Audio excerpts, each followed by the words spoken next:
Hello dear, कैसे हैं आप सभी को मेरा प्यार भरा नमस्कार।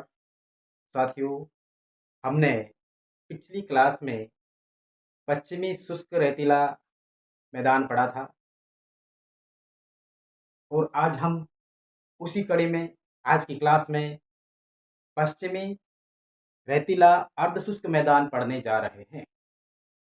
हमने पश्चिमी रेतीला मैदान के दो भाग किए थे।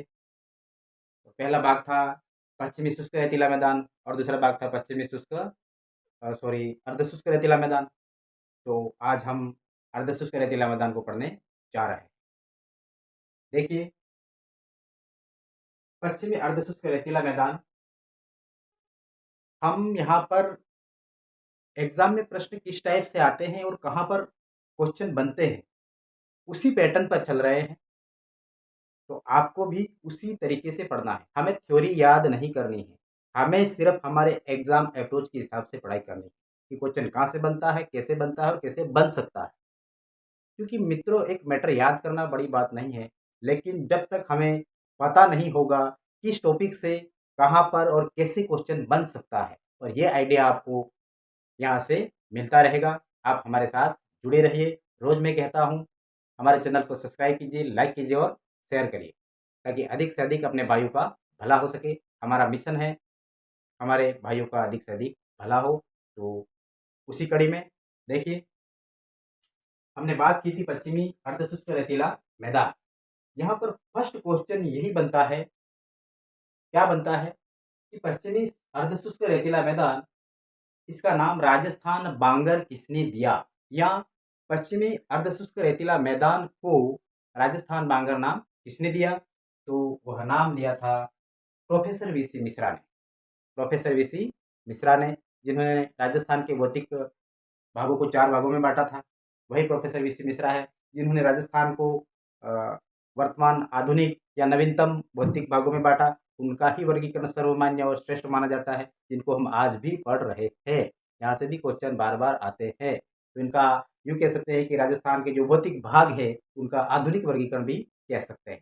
तो देखिए, पश्चिमी अर्धशुष्क रेतीला मैदान, यहाँ पर दूसरा प्रश्न बनता है कि इसके कितने भाग हैं।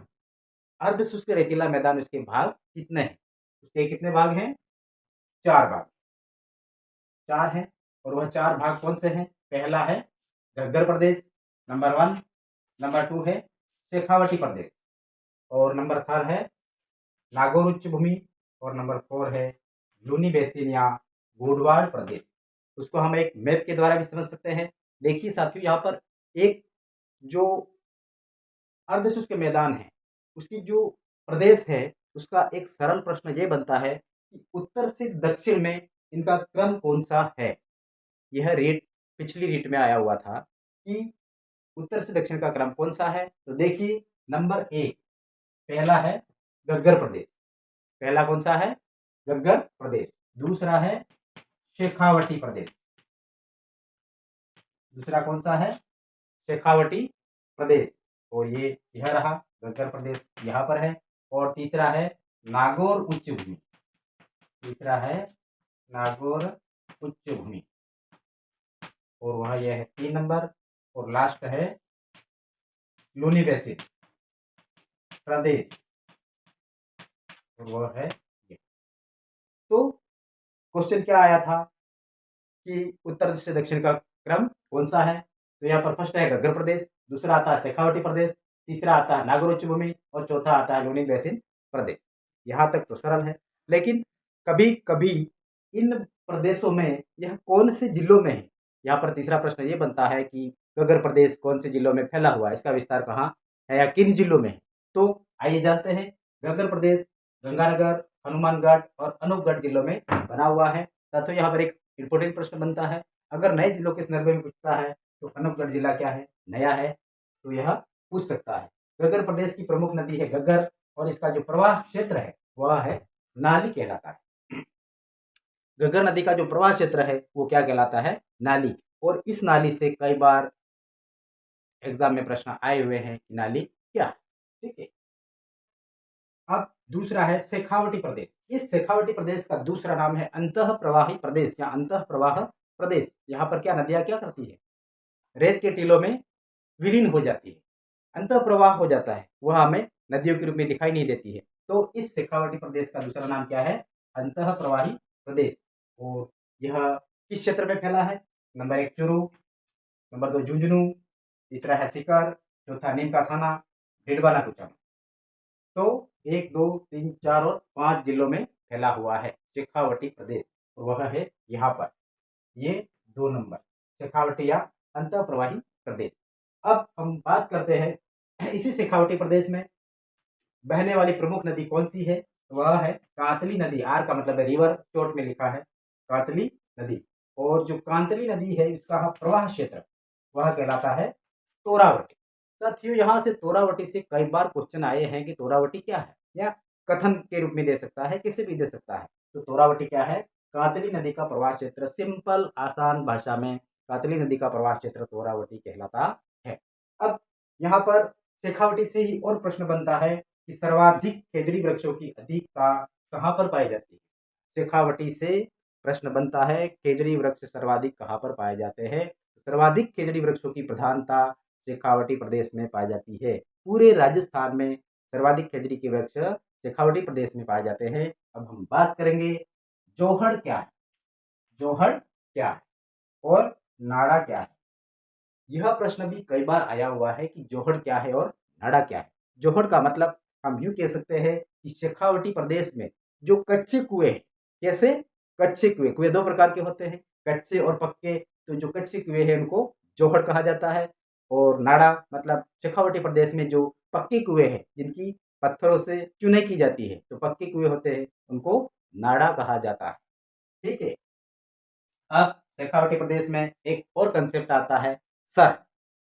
सर का मतलब क्या है, रेतीले क्षेत्र में टीलों के बीच गिरे तालाब वो क्या कहलाते हैं, सर। रेतीले क्षेत्र में टीलों के बीच, जो रेत के टीले हैं इसके बीच में गिरे हुए तालाबों को सर कहा जाता है। अब यहाँ पर एक इंपॉर्टेंट प्रश्न यह बनता है कि सर्वाधिक सर राजस्थान में कहाँ पर पाया जाता है। तो सर्वाधिक सर राजस्थान में कहाँ पर पाए जाते हैं, चूरू जिले में। कहाँ पर पाए जाते हैं, चूरू जिले में पाए जाते हैं। अब हम बात करेंगे राजस्थान के अर्ध शुष्क रेतीले मैदान के तीसरे प्रदेश की, और वह तीसरा प्रदेश है नागौर उच्च भूमि। नागौर उच्च भूमि यहाँ की एक खास विशेषता है कि यहाँ पर सर्वाधिक खारे पानी की झीलें पाई जाती है। इस नागौर उच्च भूमि में ही राजस्थान की जितनी भी खारे पानी की झीलें हैं वो पाई जाती है। अब यहाँ पर अगला क्वेश्चन बनता है कि नागौर उच्च भूमि का विस्तार या क्षेत्र किन जिलों में है, या किन क्षेत्रों में है। तो वह है नागौर उच्च भूमि, मतलब फर्स्ट तो आ जाता है नागौर, दूसरा आता है डिडवाना कुचामन, और फिर आता है सांभर। तो इन 3 क्षेत्रों में नागौर उच्च भूमि का विस्तार है या फैला हुआ है। अब नागौर उच्च भूमि से ही एक इंपॉर्टेंट प्रश्न है जो बार बार यहाँ से पूछा जाता है, और वह क्या प्रश्न है, उबड़ पट्टी या बाका पट्टी क्या है। उबड़ पट्टी या बाका पट्टी क्या है, तो यह नागौर से लेकर अजमेर तक, कहाँ से कहाँ तक, नागौर से लेकर अजमेर तक उबड़ पट्टी फैली हुई भूगर्भ जल पट्टी है, जहाँ पर क्या है, फ्लोराइड की मात्रा अधिक है। फ्लोराइड की मात्रा अधिक है, जिससे क्या होता है, हड्डियों में टेढ़ापन, पीछे कुबड़ का निकल जाना, और इससे संबंधित कई प्रकार की समस्याएं उत्पन्न होती है। तो उसका नाम है कुबड़ पट्टी या बाका पट्टी, जहाँ पर फ्लोराइड की मात्रा अधिक है, और वह कहाँ पर फैली है, नागौर से लेकर अजमेर तक। इंपोर्टेंट, वेरी इंपोर्टेंट प्रश्न है, यह बार बार रिपीटेड होने वाला क्वेश्चन है। नेक्स्ट आता है लूनी बेसिन, और लूनी बेसिन का दूसरा नाम अगर लूनी बेसिन नहीं देता है तो क्या देगा, गोडवाड़ प्रदेश।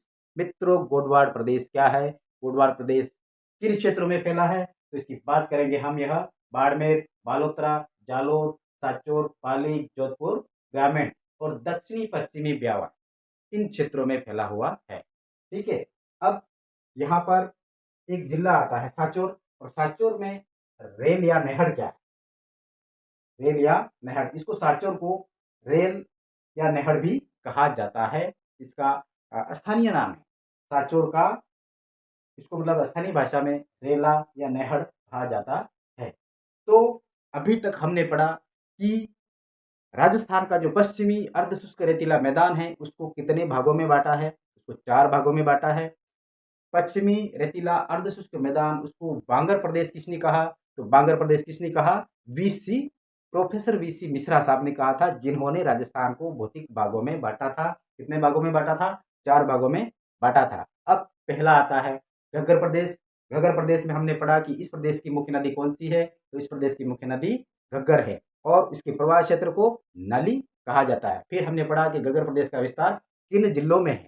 ठीक है, इसके बाद हमने पढ़ा, क्या पढ़ा? नेक्स्ट, शेखावटी प्रदेश। अब शेखावटी की प्रदेश की हमने विशेषताएं पढ़ी। शेखावटी प्रदेश का विस्तार किन किन जिलों में है? शेखावटी प्रदेश का विस्तार किन किन जिलों में है? उसके बाद शेखावटी प्रदेश में हमने जोहड़ को पढ़ा, नाड़ा को पढ़ा और सर को पढ़ा। सर मतलब मरुस्थलीय क्षेत्र में रेतीले टीलों के बीच में जो तालाब घिरे उनको सर कहा जाता है। उसके बाद हमने पढ़ा कि सर्वाधिक सर कहाँ पर पाए जाते हैं। साथियों, थोड़ा आपको समझना तो पड़ेगा।